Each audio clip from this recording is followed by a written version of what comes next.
Hello, hello. Welcome in, loves. Welcome to A Write With Me. I've not done this as a live stream ever, and I've wanted to. And today was the perfect opportunity because I didn't have time to film anything. Man, life has been so busy behind the scenes. I haven't had time to vlog. I haven't had time to hardly write or edit. So I thought I would do a live stream with all of you. Yes, you can write an entire book in 5 months. Do you have a choice? Congrats on your publishing deal. Thank you so much, Rosie. I appreciate it. In case any of you don't know, that was a very big secret that I kept for a good while, longer than I'm usually good at keeping secrets, but I was finally able to share that my chai project, which I wrote a couple years ago and have been sitting on for a while, got picked up by a publisher. I'm hoping to be able to update you on all the things as and when they happen, but the immediate thing I have to work on is editing my chai project. My challenge is to edit out 5,000 words, which is not bad. In the grand scheme of things, that's really good.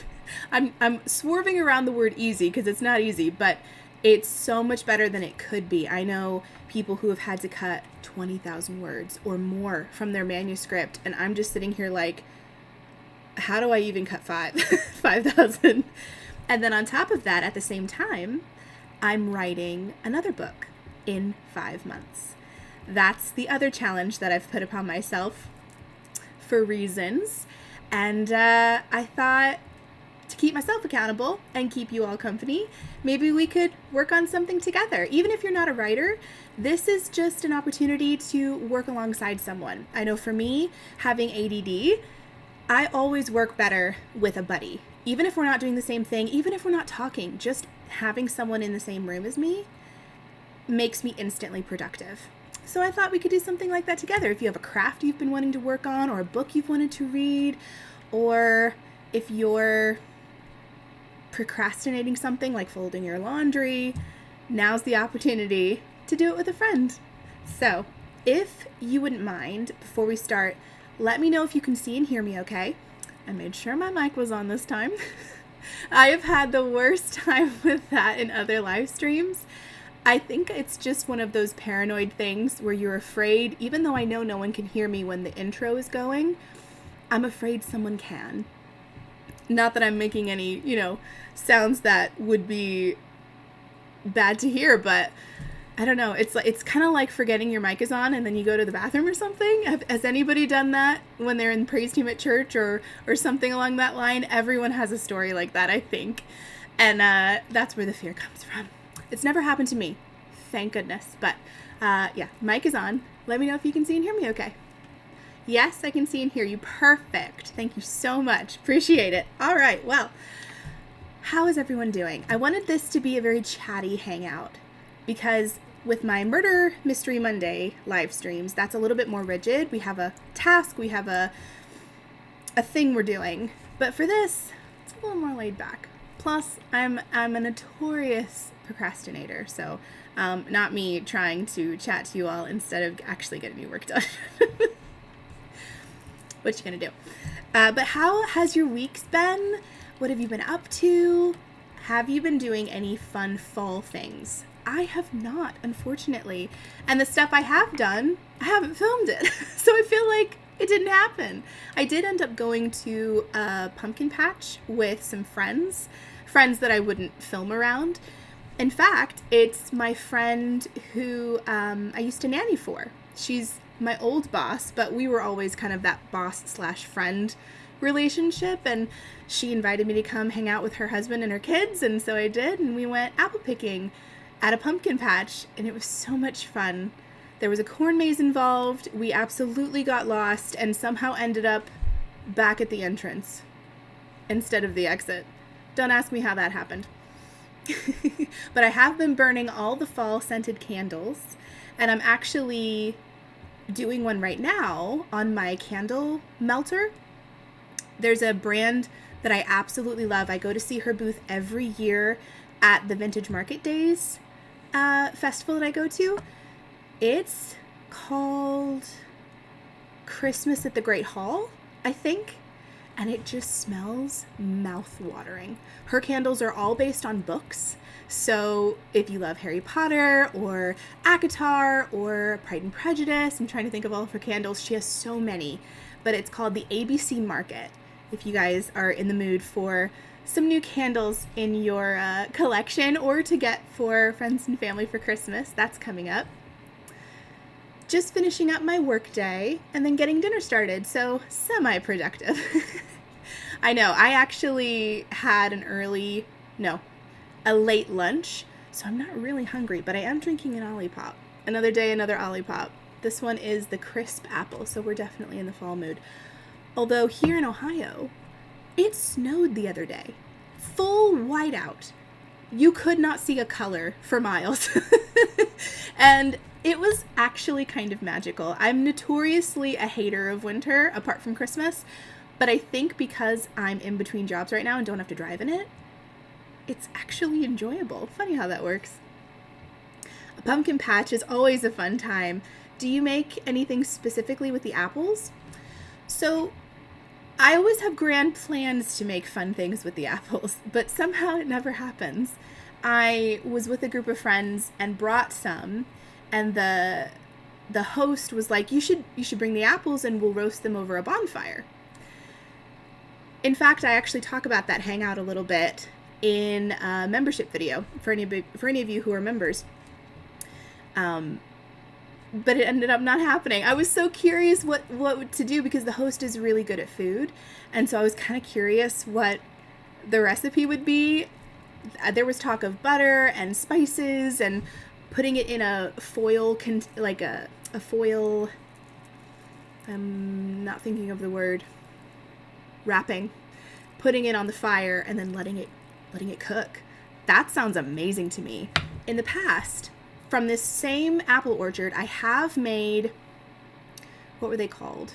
It was almost like a crisp, I guess, like a muffin cinnamon apple crisp.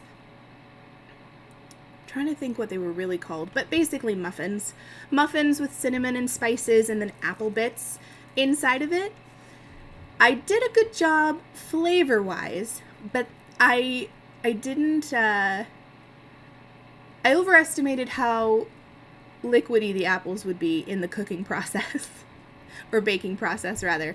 So they were a little bit, if you've watched British baking show, one of the main critiques that the bakers get is a soggy bottom. And it's British, so of course they have an accent. And mine were definitely soggy bottoms, unfortunately. But it turned out really tasty apart from that.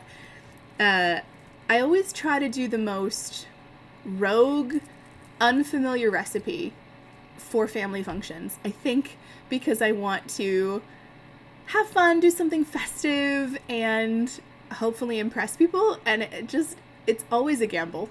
Sometimes it works out, most of the time it doesn't. But hey, at least I try, you know? It's all about the adventure, and it's always a good time. It's never inedible, so I feel justified in my risk-taking. I've never heard of doing campfire apples, but I can see the appeal. Kind of like a quick and maybe healthier apple crisp, sprinkled with cinnamon and sugar. Yeah! In my mind, it almost sounded like a roasted caramel apple to me. Where, yeah, it sounds good. I've never had it before. Like I said, I was really curious how it would turn out, but the night got carried away and with conversation and a good time, and the apples were forgotten in the best way. So that's okay. Next time. But I'm going to apologize for my chair right off the bat. It makes some unfortunate noises, and I can't help it. I promise it's my chair. I'm just going to lead with that. Well, I have a dilemma in the fact that I have two projects I need to work on. One deadline is a lot closer than the other. My editing deadline is due mid-January. And if you saw my Instagram stories yesterday, I showed the Excel sheet that I've been keeping my word count on track My dad is so techie. Papa Joy, he's such a techie genius. He created a graph for me where I can actually see the progress I'm supposed to be making and the progress I actually am making. And the two lines are not close enough. Not even remotely. So technically I should work on that. But I'm a little burnt out of working on that because I've worked on it for the past week straight. And you won't get to hear as many click-clacky, keyboardy things if I do that, because I'm not technically writing, I'm editing. But if I write, I'm facing writer's block, because I've written some really good scenes, and now I'm like, what do I write now? all the fun things writers don't talk to you about. If I may ask, writer to writer, how many words did you slice today? And did any of them really sting? Ooh. Actually, I'm going to see. Hang on. Let me pull my word count over to my other monitor so I can actually see it. And let's see what the damage was. So I will say, before I queried my manuscript, the original word count was 132,000. For a typical contemporary romance, which is what my book is, the word count is supposed to be 80 to 90,000. So I was a little over the mark, but I'm justified because Google lied. I literally looked it up so that I wouldn't make the mistake of overwriting, and it lied to me. So in case you're writing a contemporary romance, 80 to 90,000 is what you're supposed to do. I did not. So that was painful. Cutting, I don't know how many words it equals to, but I cut to the point where I had 118,000 words instead of 132,000. And that was more doable. Now I'm cutting 5,000 from the 118. I will say though, never get rid of your scenes. Even if you're cutting them, save them somewhere else, because you never know when you might need them again. I actually asked my publisher about that, and my editor as well, if there was any way to utilize the scenes, because they're good scenes. Like there was I don't want to spoil it. I guess this is fine. There's a proposal scene that is not going to be in the book, sadly. But I wrote it, and I loved it. I cried during it. I've never cried writing a scene before, ever. And I cried during writing the proposal scene. Also, I'm getting very warm, so I'm going to take this off. And I didn't want to delete it permanently, so I kept it. Let's see what the damage is, though. So my word count right now, as it stands, if I can make it smaller so I can see.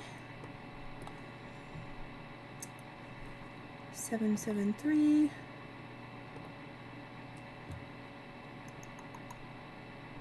So I haven't cut much at all. I didn't realize that.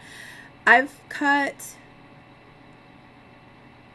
maybe 20-ish words or so, which doesn't sound like a lot. I totally understand.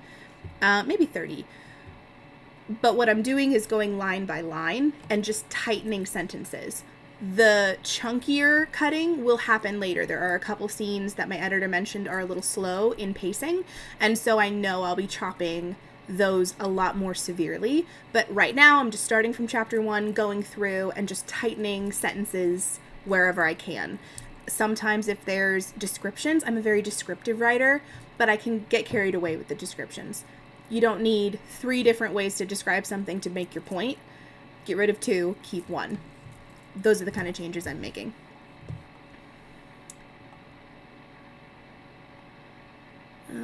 I can see the appeal. I get your Apple humor. I get it. I love it. You are in the right place for that kind of humor.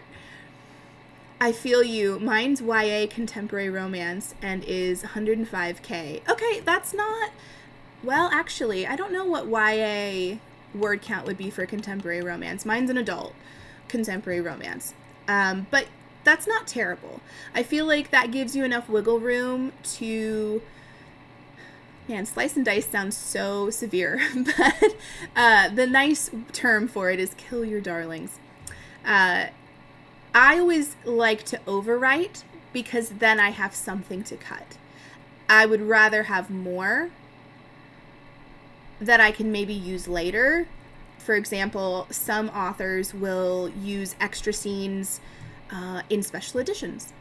Or they will, like Sarah J. Maas, for example. I love the ACOTAR series. That was the series that got me into reading again after a long slump.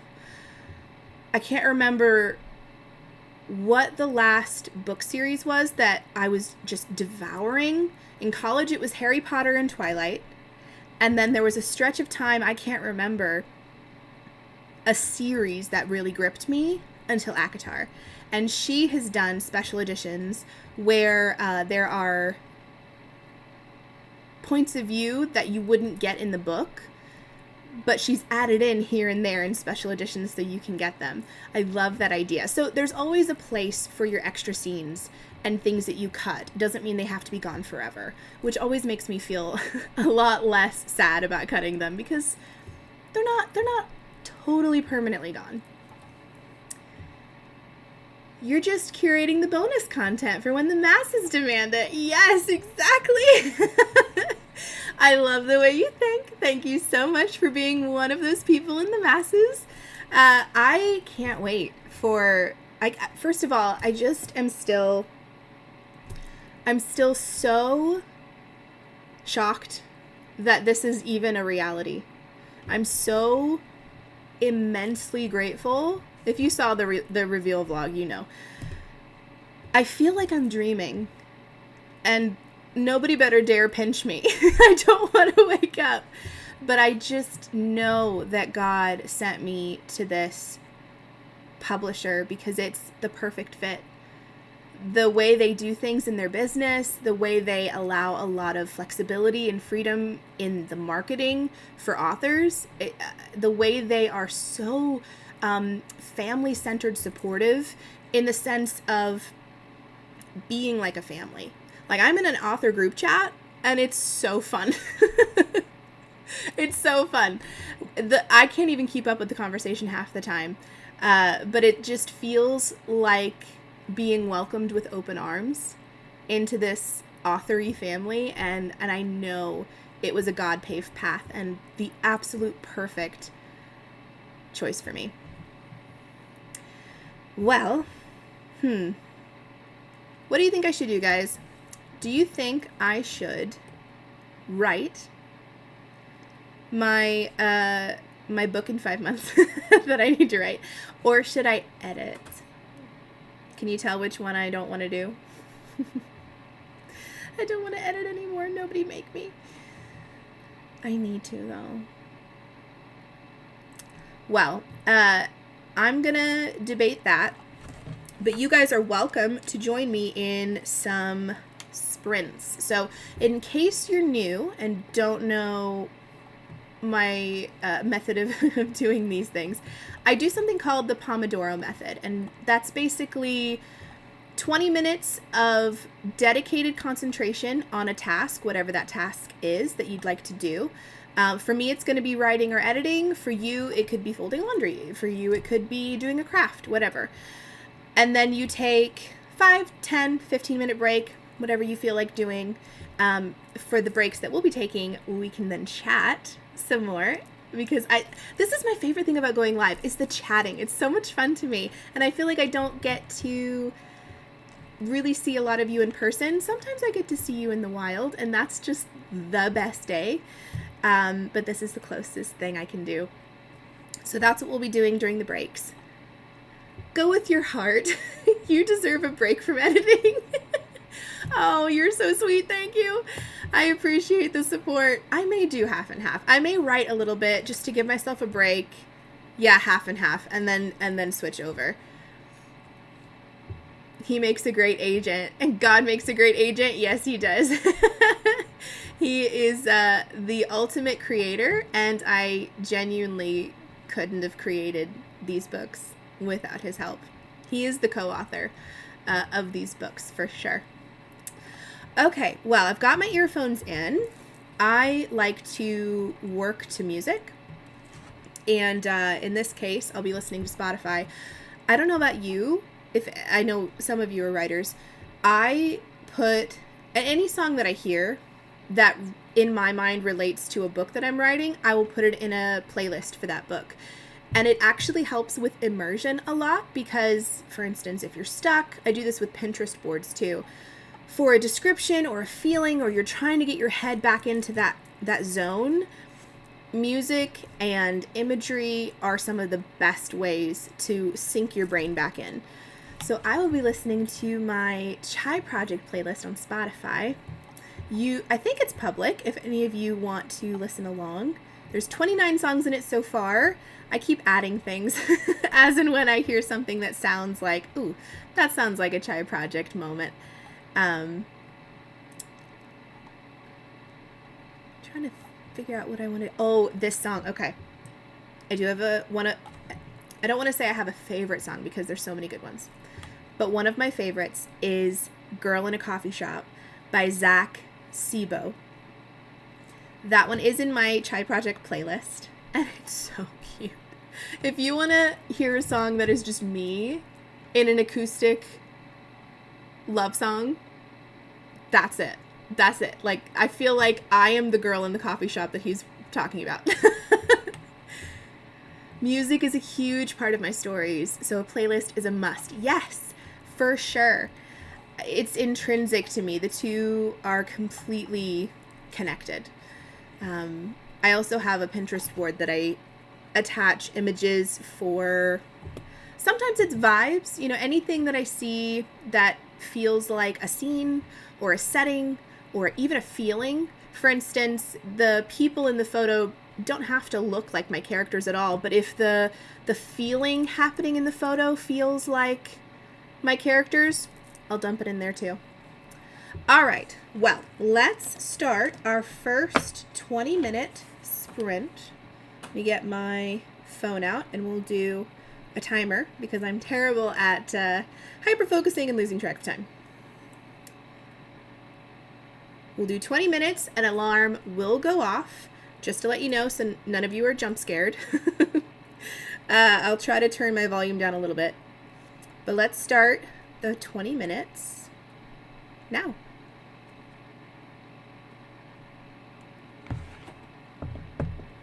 Good luck.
All right, our first sprint is done.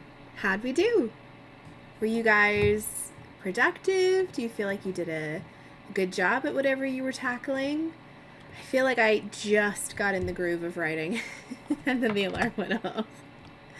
But that's always the way. I'm currently writing. I decided to write for this portion, the book I'm trying to write in 5 months. I gotta say, and I've said this before, this story is not as easy as my chai project to write. It's not that I don't believe in the story or the message, not that the story isn't important, because it so is. It's just not my story. It's a story that I know other people have experienced, and I've had a very, very, very small taste, enough to make me want to write the story, enough to make me feel like the story is worth telling. But I don't relate to it in the same way I relate to the story in my chai project. It's not pouring out of me effortlessly. So it's a challenge for sure. But I'm enjoying the challenge mostly for the most part. Basically, this is the loosey-gooseyest I've ever written. I'm basically writing whatever I find inspiring, whatever scenes are coming easy, that's what I'm going with. And I'll make notes for the in-between scenes that haven't been written so that I can go back and fill in those gaps later. But if I try to fill in all of those gaps immediately, if I try to write in order from chapter 1 to chapter whatever the last chapter will be, I will be banging my head against a wall. I know I will. And it's just not worth it. So everybody's writing pattern, writing style is different. Whatever you gotta do to make it work for you is what you should do. And I realized that rhymed. That was not on purpose.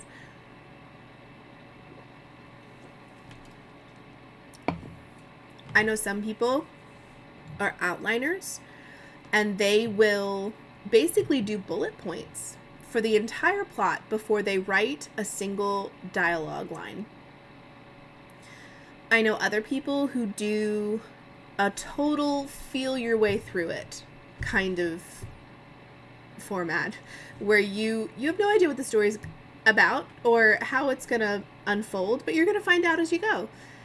And then there are people in the middle where they outline a little bit loose enough to where they sort of know where the story needs to go, but the details are a little fuzzy and you feel your way through those. I'm probably the middle. I'm not a super outliner, but I do have a loose outline.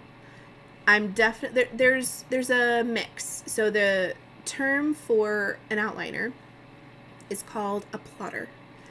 And then the term for feel your way through it kind of person is a pantser. I think it's from the term flying by the seat of your pants, but I cannot prove that. That's just my personal suspicion. I'm mostly a pantser with a touch of outlining. If you are writers, how do you write? What's your go-to way to get the story onto the page? I know when I was in Nashville and doing my music stuff, and for anybody who's new and don't know, I was in an artist development program. I was basically being trained to be the next Taylor Swift. That's actually how my YouTube channel got started, was music. I wanted to create a place where I could put my music videos and share behind the scenes of music life, and that's how I got into vlogging. Where was I going with this story? Oh yeah. During one of my many songwriting sessions, and I would songwrite with other people in the business, I songwrote with a pair of people. They weren't a couple, but they bickered like one. And they were fun. The woman of the non-couple, she had a habit. So like she would have a ritual basically where anytime she was going to go write, she would have a piece of chocolate, a specific kind of chocolate that she would only pull out during songwriting sessions and would eat a piece. And that action had become such a habit. She had trained her brain to get inspired, get in the zone instantly with that piece of chocolate. It was brain training, really. everybody has that thing that gets them in the zone. So it can be a snack, it can be a location, whatever works for you, whatever you can train your brain to do. I've found that having a ritual is very helpful. So for me, I will usually light a candle. That will often trigger a very cozy, relaxed state. I'll feel like, okay, I can chill. Things are calm if you're lighting a candle, you know? And that's usually how I get into the zone. I'm probably 70% pantser and 30% plotter. Yeah, I feel the same. And I don't think you have to be one or the other. I have a feeling most people are a mix of both. Just like being an extrovert or an introvert, you sort of have both available to you in different situations. I'm for sure an extrovert, but I also love my alone time after a big event. So that will fill my cup and I will love it, and I'll be so sociable and talk to everybody and just loving life. But as soon as I come home, I'm happy to be home. And then I'm off doing the next extroverted thing. So there's a mix of both, and that's wonderful. Currently, well, this story, I feel like I've mentioned it to you what the story is about. Let me see if I can remember. It's a Pride and Prejudice meets Fool's Gold, tropical beach town contemporary romance with a love triangle and buried treasure.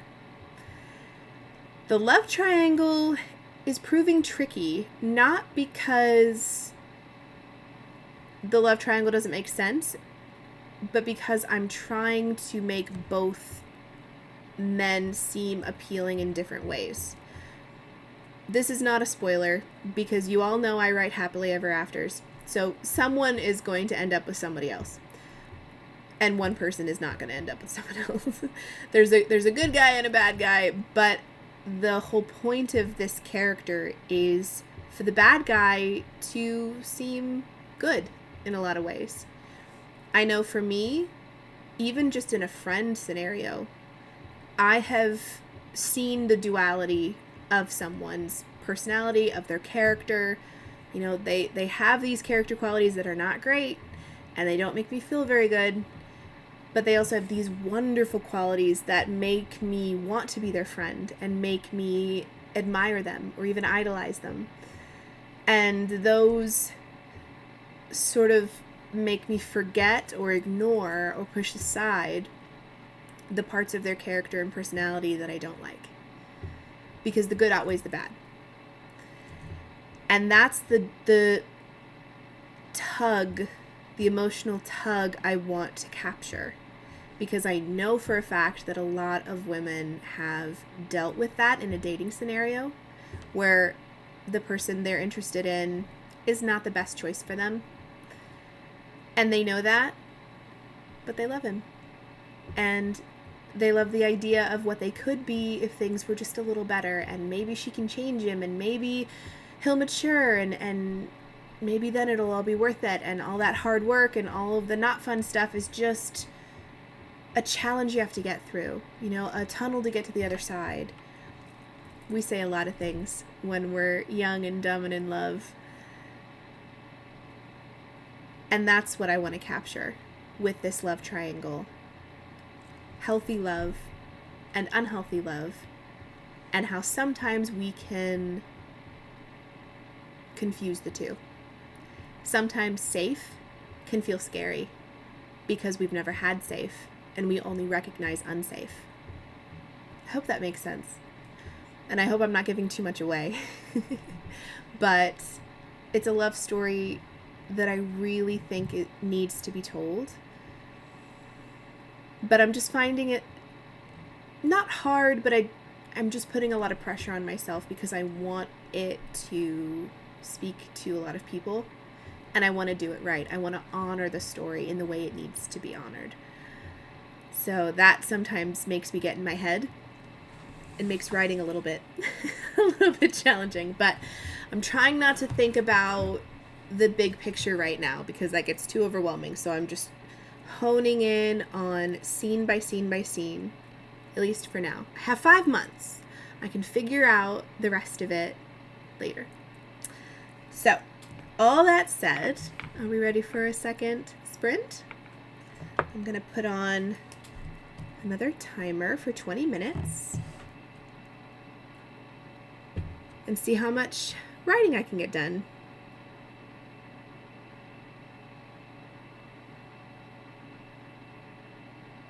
Did I ask how you all are doing with your projects?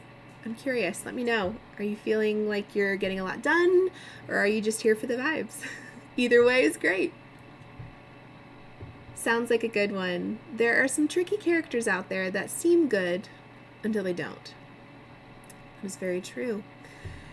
And I think right now, with a lot of morally gray characters, that's really in right now, or morally gray characters. I think sometimes that can feel appealing in a book, but if you were to pluck that morally gray person and put them in real life, you'd realize, maybe that's not such a shiny thing.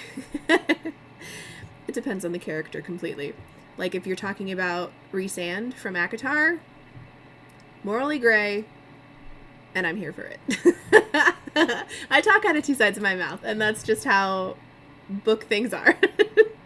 Okay, 20 minutes starting now. Good luck.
right.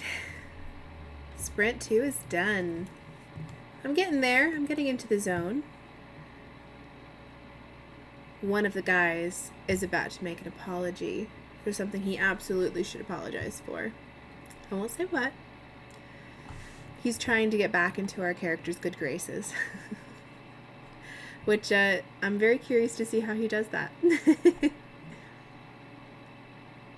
You're querying your first manuscript? That's awesome! Working on the sequel that demands to be written, whether the original sees the light of day or not. First is a standalone, but the characters weren't done. I think that's amazing. You should absolutely write a story apart from whether or not it ever ends up on bookshelves. One, just to give you the satisfaction of having finished a project that massive. That's no small feat. I think I read... My chair's going to squeak. I'm sorry. Oh, it didn't do it that badly. I read somewhere that I think it's less than 2% of the world's population ever finishes a book. As in, finish writing a book. And even less than that ever query it or get it published. Not because there's not a chance of getting it published, but because they never finish the thing. So I always felt a bit of a personal defiance in wanting to be part of the 2% that finished a book that at least tried to get it out there. And truly, and this is just how I feel, I know not everybody will agree with me, but truly, I think praying over your book is the best thing you can do. Because you're inviting God into the process from minute one. And I can honestly tell you, succeeding at anything, one, requires, in my opinion, God's intervention and involvement. But also, you have to have connections. It doesn't matter if you're trying to publish a book or trying to find a job. If you don't have a connection with someone, if you don't have an in, it's a very hard uphill battle the whole way. I was in the right place at the right time to have had a friend who knew someone. That was the way I got introduced to who my now publisher is. It wouldn't have happened other than that, and it wouldn't have happened if I hadn't finished the book. So, definitely keep working at it. Self-motivation is hard because, well, writing in general is just sort of a lonely experience. You write it alone, you don't have a lot of people typically to talk about it with, so you're battling out all of your wrinkles in the story alone. And then if something ever happens, you're celebrating alone. Now, thankfully, I have friends who celebrated from afar. But it's not quite the same as... Yeah, it's not quite the same. It's a very funny thing, book world authoring. But it's so worth it. It's so worth it. Just to be able to say, I wrote a book. Who gets to brag about that? That's amazing. Every syllable of that is true. I'm glad that resonated with you. Please don't give up. Definitely write your book. And this is advice I got when I was doing music and writing songs.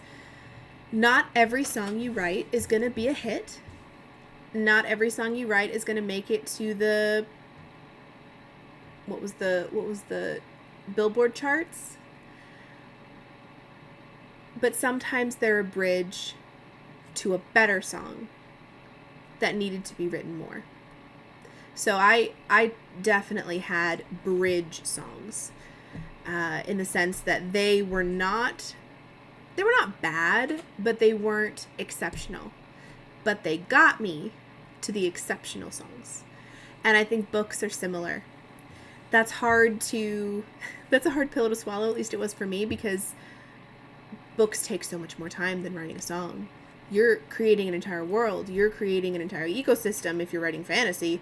And to create a character that feels fully formed to the point where you feel like you can reach into the page and pull them out and they're a entirely put together person, that takes a lot of time and effort and is no small feat. And to think of all that work as potentially just a bridge to the next book can be really hard and sometimes defeating. But just for an example, I don't know if any of you have been here long enough to remember my Night Sky project.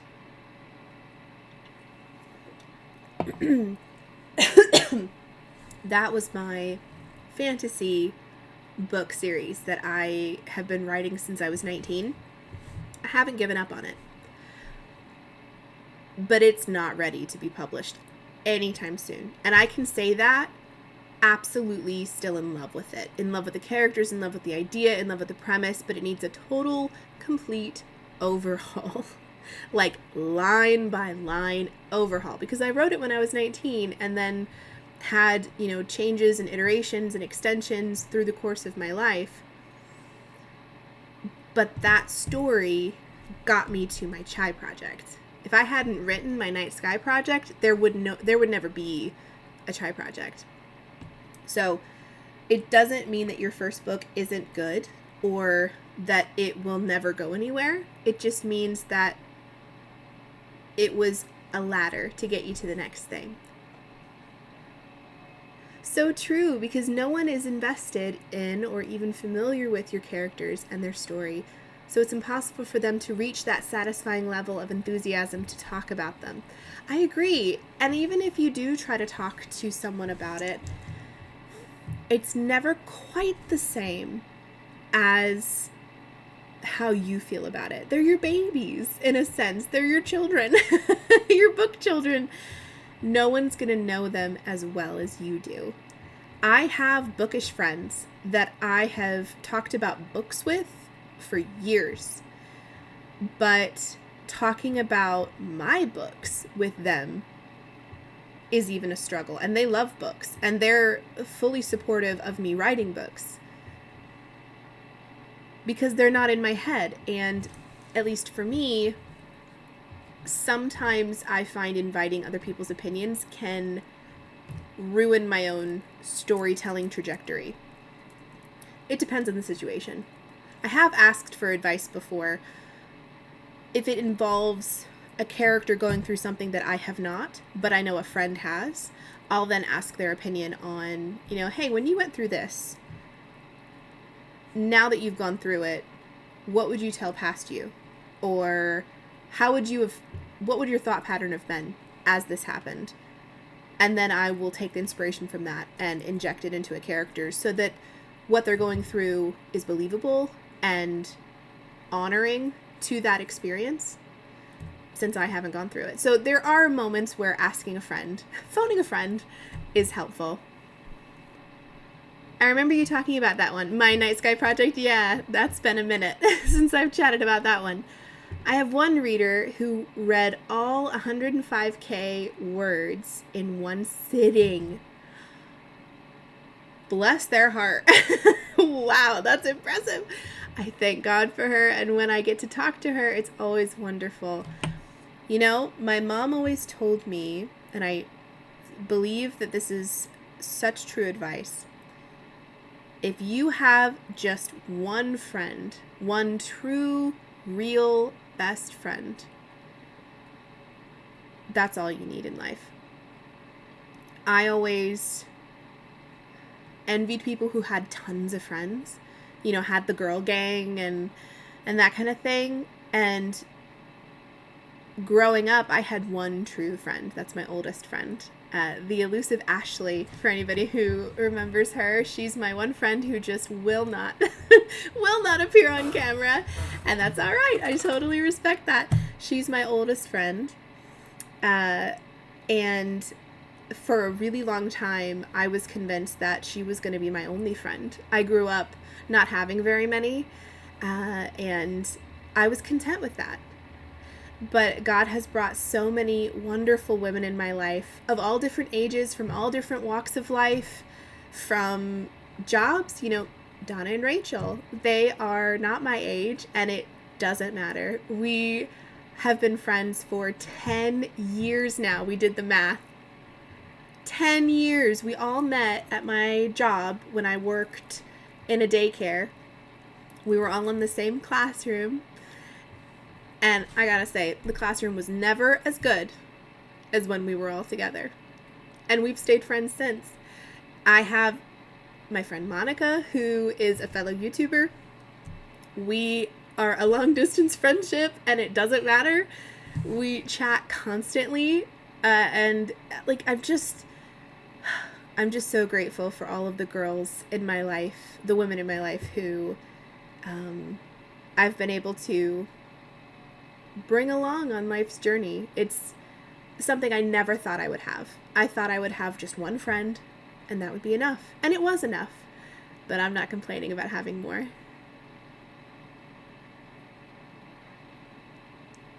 The ones you always get together with at Christmas? Yes. Those are the ones, Donna and Rachel. We always have an annual Christmas hangout. We hang out a lot more throughout the year. I just don't always film it. They are totally supportive of me filming, but I personally am like, I want to be present sometimes. I don't want to always film everything. The older I get, the more I pick and choose what I film, as opposed to filming everything, because sometimes I just want to be present and in the moment. But yes, we actually need to plan our next Christmas hangout. We always do a shopping day before Christmas, and then we do a Christmas hangout where we exchange gifts. So that'll be fun. And I don't know if I'll film it or not. We'll just have to play it by ear. We'll see. Speaking of Christmas, do any of you have any Christmas plans? Have you started Christmas shopping yet? I have. I started Christmas shopping at Vintage Market Days, which is the next vlog that'll go out.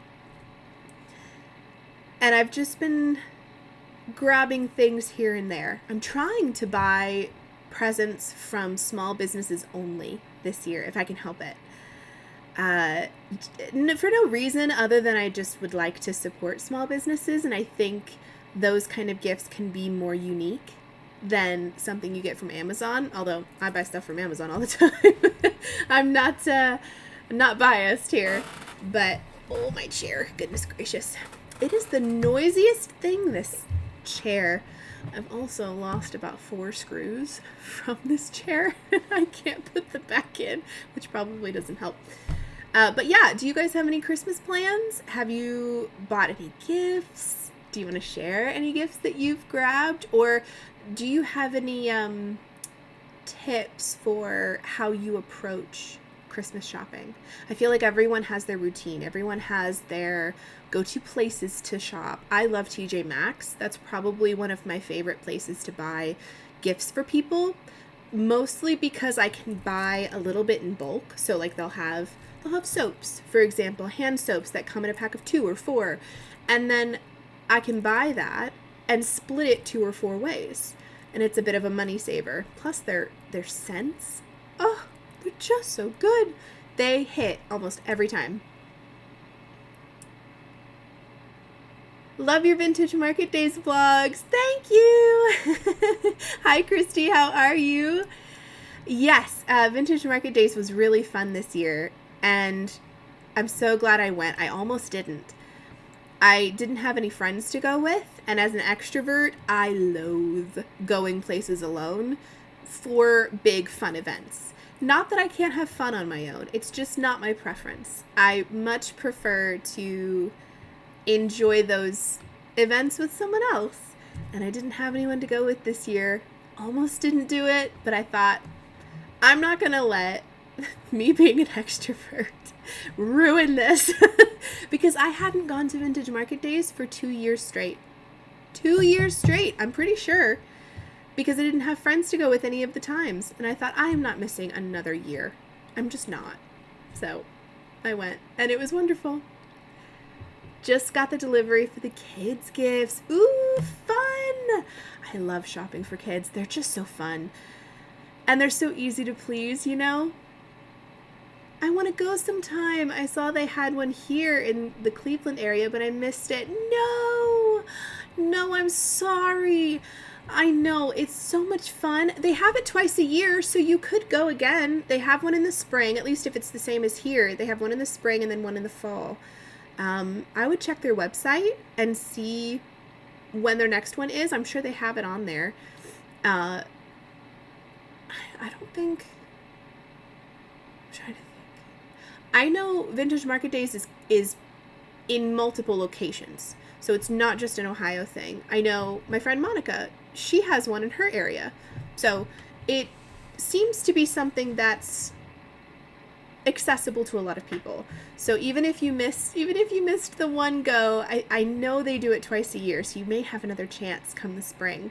I'm so sorry. You know what you could do, Christy, if you wanted, is look up the small businesses that follow the Vintage Market Days account in your area and shop the small businesses there, because if they're following Vintage Market Days, they probably had a booth there. So even if you can't shop in person, maybe you can still shop online and get some gifts for people that way.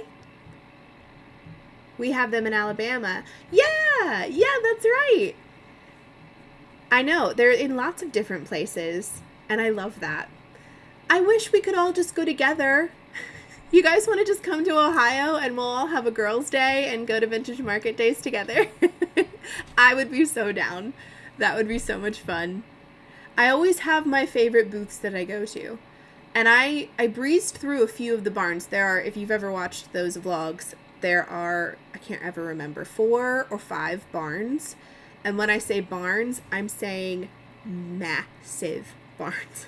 Massive barns, warehouse size. And I know I didn't stop at every single booth. I was on a mission. I knew the booths I wanted to hit because I've gone enough times to basically have the layout memorized. Everyone pretty much picks the same booth every year, so you learn the layout the more times you go. And I hit the ones I wanted to hit. I got a candle from ABC Market. It's melting on my candle melter right now. It's called Christmas in the Great Hall, and it smells amazing. Her candles are great, particularly because they're based off books. Oh, good idea. Yeah. Hey, anything I can do to help. I was trying to think, how would I go about it if I missed the event, but I still want to shop the small businesses? That's what I'd do. Just kind of reverse engineer it. And you could ask, I know ChatGPT is like a hot thing among people in the sense of being a hot topic. Some people love it, some people hate it. I see it as a tool just like anything else. That's just my personal opinion, but you could ChatGPT, ask it what small businesses attended the Vintage Market Days market in your area, and it might be able to just tell you. It's a little bit wonky in its reliability on certain questions, but I feel like it would be able to identify that. You never know. Well, I feel like we've been chatting a bit. Should we do one final sprint together?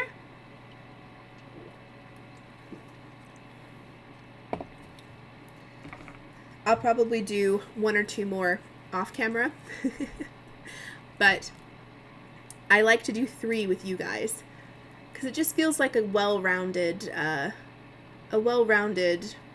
amount of sprints. Enough to get you going, to get you into the zone, but then I know for me, I need to take a proper break, not just a 10-minute break after the 3rd round.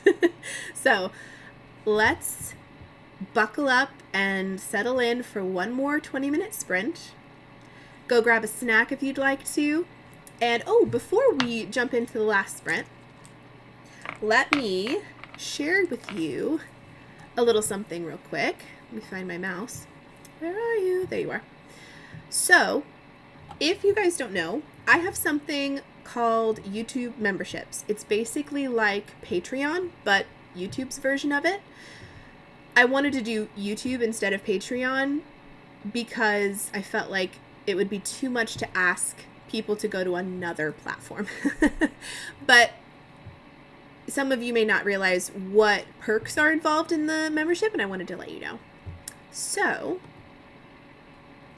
these are the 2 tiers. The first one is called Golden Hour Gang. It's $1.99 a month, and what you'll get is loyalty badges, custom emojis, priority replies to your comments, and access to exclusive polls where you can help shape upcoming videos. Basically, you become part of the creative process. For the next tier, it's called Daydreamer Society. It's $4.99, and along with everything mentioned in the first tier of Golden Hour, you'll also get behind the scenes photos, status updates, and eventually we'll do a monthly members only live chat. But because we don't have very many members yet, what I'm doing is a monthly exclusive vlog that only members have access to. I talk about secrets, I talk about things that I wouldn't necessarily share with the masses, and I have much more chatty portions in my vlogs, because with my normal every week vlogs, they're much more curated. I try to appeal to the masses, to new viewers as well as current ones, so that means the pacing has to be a little more strict. But if I'm just making it for members, it's a lot more relaxed, it's a lot more intimate, and I truly have been enjoying filming those for you, for the existing members. As we get more members in the Daydreamer Society, we will be incorporating monthly live chats. I haven't figured out how best to go through that. I don't know if we could do a YouTube live, but we might be able to do like a Google Meet situation where it's basically like a Zoom call where we actually see each other's faces and get to chat.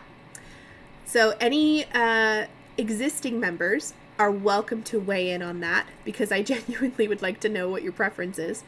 But I just wanted to mention those 2 things in case you weren't aware. Also, for any of you who don't know what our custom emojis are, right now they're iced coffee, a stack of books, a teapot, and a pumpkin. I just put a poll, a members only poll, on my YouTube community tab asking what options you would like me to switch out a couple of these emojis for. I gave some options in picture form, so you guys could vote on what you wanted.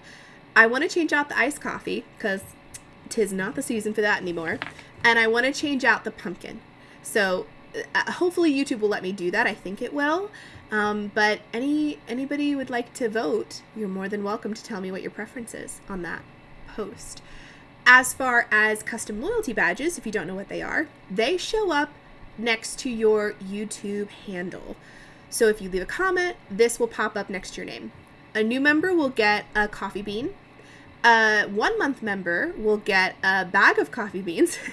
A 2-month member will get an iced coffee. A 6-month member will get a hot coffee. A 1-year member will get beautiful latte art. A 2-year member will get a bookmark. A 3-year member will get a book with magic sparkles shining out of it.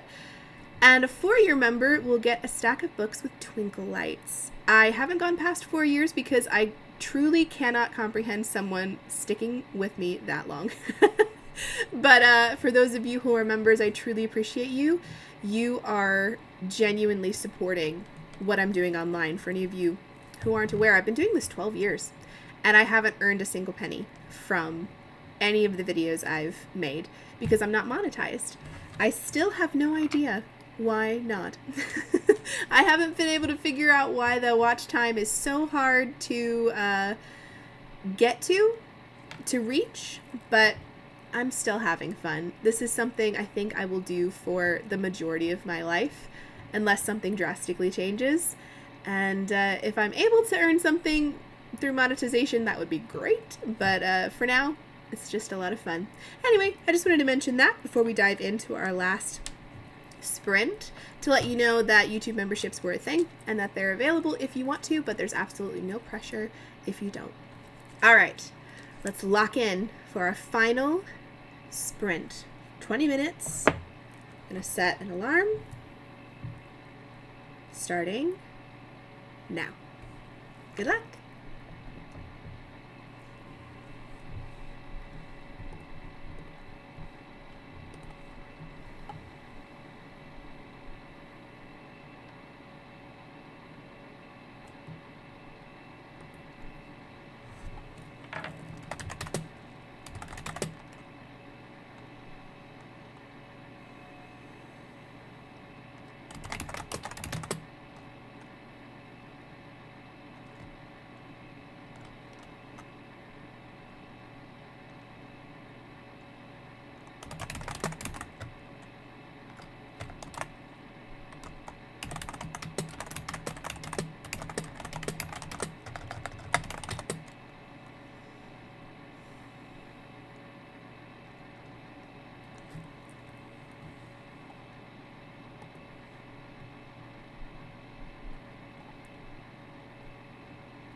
We did it. Are any of you still here? Have you stuck through to the end? I feel really good about the scene I wrote. I got to the end of it. I feel like I'm in the groove now where I can keep writing and I don't feel stuck anymore. So that alone is a win. I don't put much stock in word count when I'm writing something for sprints, because even if you write a paragraph or two, that still counts in my head as progress. But I'm gonna check. Just for funsies. Let's see. Tools, word count. I wrote 850 words. That feels pretty on par with what I normally do in a 20-minute sprint.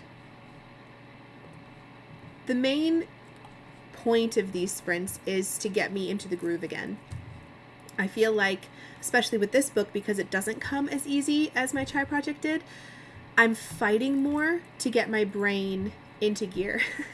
It's like the gear shift is stuck and I'm trying to get it into drive and it just wants to stay in park. Or sometimes reverse, depending on the day. And these sprints help me hone in enough, especially with you guys here as friends to work alongside. I just feel like I'm more productive and I get into the groove and I get focused a whole lot faster with a lot more progress. So I'm feeling good about how this went.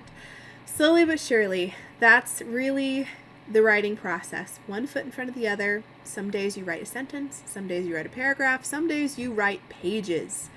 And it just all depends on the mood you have and the phase of the moon. But I hope you all found this helpful. I hope you all enjoyed the chatty portions of this. I definitely want to do live streams like this more often, because it makes me feel connected to you. You know, I love all of your comments every time I post a vlog. They are my favorite part of posting videos, are the comment section. But it's not quite the same as talking live to you in real time. So if you ever have questions about book stuff, writing, the author process, anything to do with publishing, I'm happy to share what I'm learning as I'm learning it. If any of you are interested in that kind of thing, happy to share what little knowledge I have and the things I've learned the hard way to maybe help you save a few steps. But with that, I think I'm going to leave the video here unless any of you have last minute questions. I'm probably going to continue writing into the evening. It's not quite my bedtime yet. I am a grandma and go to bed quite early, but I feel like now I'm in the groove. I need to keep going. I don't want to stop. But for now, for the sake of the video, I will. Thank you guys so much for hanging out with me. I had so much fun. This is going to be a weekly occurrence. It may not always be live streamed, but I gotta say, this is a lot easier than editing. I can just go live and not have to edit anything, and it's wonderful. So let me know if you like this format for Write With Me's, if it's helpful at all, if you find it productive for you. I'd love to know your feedback. But yeah, I'm going to keep writing, so I'm going to leave it here. Thanks so much for hanging with me. This is so much fun. I will definitely do this again next week on Wednesday or Thursday. If you have a chance, let me know in the comments what time of day works best for you for something like this. I'm open to doing it in the middle of the day or even in the morning. If you guys are able to have this kind of thing on in the background while you're working, just let me know what time frame works best for you. I'm in between jobs, so I'm at your disposal. Oh, love being out of a job. Anyway, I'm very thankful that I get to spend all of my time creating stories right now, and that's the season I'm in. That's so cool, and I'm so thankful. Hope you all have a wonderful rest of your week. I will be posting a vlog this weekend if all the editing comes together. There was one clip that got damaged somehow when I filmed it, so I've been putting off editing this vlog because I just don't want to deal with that one corrupted file, but we'll get through it, we'll make it work, and it should be up for you this weekend. I will see you then. Thanks so much for watching. Love you guys. Mwah. Bye!